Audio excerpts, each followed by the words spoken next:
Alright, Bagubo, Tagabawa, representing.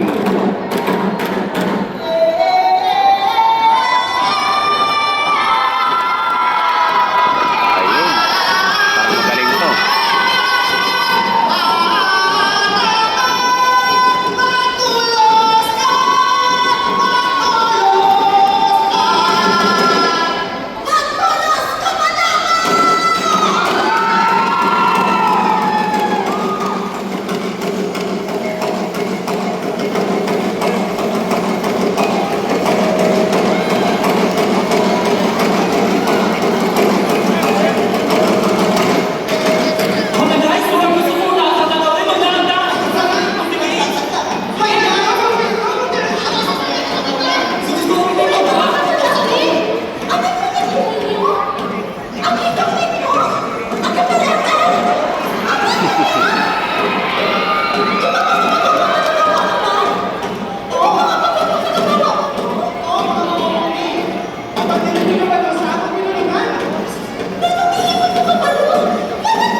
interpretation ko doon sa kanyang ginawang performance ay ano siya, no?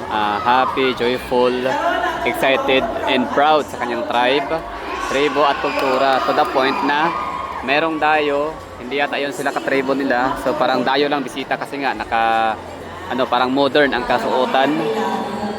Tapos yun, napadpad sa kanilang lugar, kaya ayun, tinuruan niyang winelcome niya, tapos tinuruan niya winelcome, tapos pinakitaan ng kabaitan, ganyan, no, pakisama, tapos tinuruan niya na rin, kinaibigan niya, tinuruan niya ng salita, lingwahe nila, and sayaw at pagtugtog, ganyan. So, at saka pagdasal, so marami siyang tinuro sa mga dayo na hindi niya katribo. So magaling, no? So Bagobo, Tagabawa, nice one. So third performance na ho, yun ha. So itong susunod ay pang-apat na.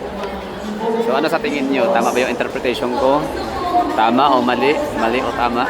So shout out, no? Bagobo, Tagabawa tribe, congratulations. Nairaos ng maayos ng inyong contestant, representative ang performance. So,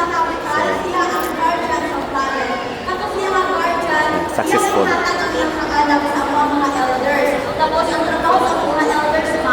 So, daming tao dito. Ito pang-apat na. Anong tribo to? Hindi pa natin alam. So, di ba, ang galing lang, no? Ganyan ang ano dito, ha, essence of festival ng Davao City. So, we're celebrating diverse culture. Hindi to gawa-gawa, hindi sila basta kumuha lang diyan, nag-pick up lang ng kahit na sino, tapos binihisa ng ganyan, tinuruan na magsayaw ng mga katutubong sayaw, awit o ano paman, kundi yung cultural thing talaga nila.